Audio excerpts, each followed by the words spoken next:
everyone, welcome back to another CareerBound video. My name is Crystal Cabello, the CareerBound coordinator, here to keep you connected. If you haven't already, please make sure to subscribe so that you don't miss any new content that our team puts together for you. Last episode, I mentioned signing up for our newsletter. All you have to do is email careerbound@bgclaharbor.org, which is included in the description below. By signing up for our newsletter, you will be receiving up-to-date information on upcoming opportunities and any job search tips or announcements we have that directly benefit you as a youth. Today, I give a shout out to school counselors. These are the people responsible for evaluating and assessing the abilities and interests of students to help them plan for the future and keep them on track with their education. They also identify any issues that could be affecting school performance or attendance, and then they counsel and guide these students so that they can develop the skills that they might need to overcome those issues. Counselors collaborate with teachers, other school administrators, and parents or guardians to identify the best ways for a student to succeed. Of course, more specific duties do vary depending on the age of the student, whether it's elementary, middle, high school, and even college. To become one, you do have to have a master's degree in school counseling or a related major, as well as a state-issued credential. Job Outlook is projected to grow by 8% in the next couple of years. So if this career sounds like it could be for you, go ahead and email your case manager or email me and I'll connect you to a case manager to further explore this career or others like it. In today's episode, I will be talking about the job search process. Summer is around the corner. We've been getting emails about resume help and asking for job links. Again, the CareerBound team is available to help with that. So we've also decided to put together a video on the job search process itself. This process can be stressful and frustrating for anyone. It doesn't matter if you're in high school, in college, an adult. It's completely normal to be nervous. We might be nervous because we're uncertain. We don't know if we're going to be rejected. What if we don't hear back? But what if we do hear back? Let's shift the perspective and welcome the good feelings too. It's exciting, it's a time to grow and improve, it's a time to throw that fish hook and find yourself an opportunity. And just like fishing, if you don't catch something the first time, you keep trying.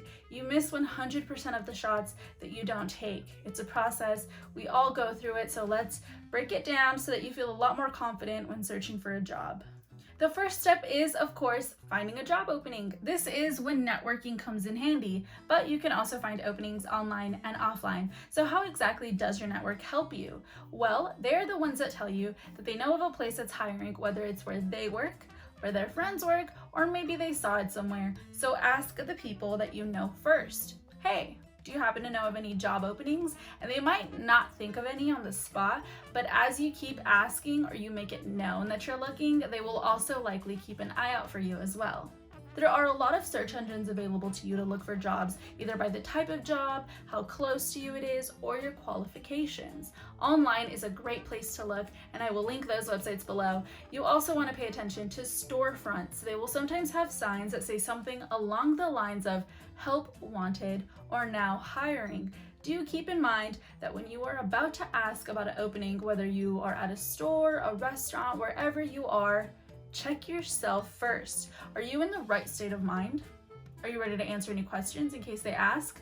Sometimes they will even give you the application and ask you to fill it out on the spot, or they might interview you right then and there. So if you're in a rush, then come back another time. If you do find yourself in the right state of mind and you do have time, then you can approach an employee and ask to speak to the manager or the person in charge of hiring. Introduce yourself and say that you are interested in more information on the job opening, and if you are still interested once they explain the position, you can ask for an application. Aside from the actual storefront, another spot you can find job postings are on bulletin boards in your clubhouse, at your school, coffee shops, even church. I do have to mention scam postings. Stay away from anything that asks for bank information to apply or your social security number. If it seems too good to be true, it probably is, especially if it says phrases like make $2,000 a week from home. If you ever have a doubt about a job, don't apply and ask someone that you trust. Do your research. The next step in the job search process is to prepare your materials. This is the actual application, the resume, the cover letter, and any other requirements that the job may be asking for, like your diploma.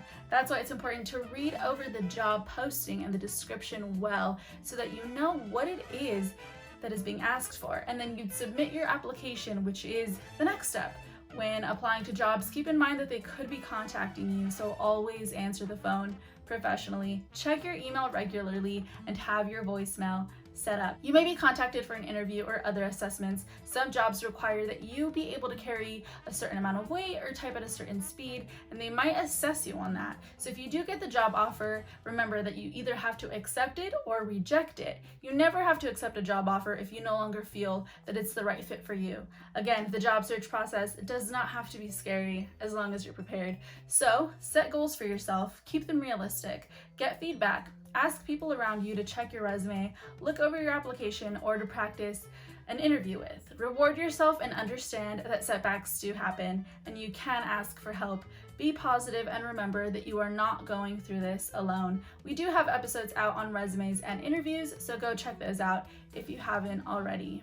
Sign up for our newsletter to stay informed and let us know what else that you want to see. Thank you for watching. We will be back with more career-bound tips. As always, we hope that you are staying healthy and safe.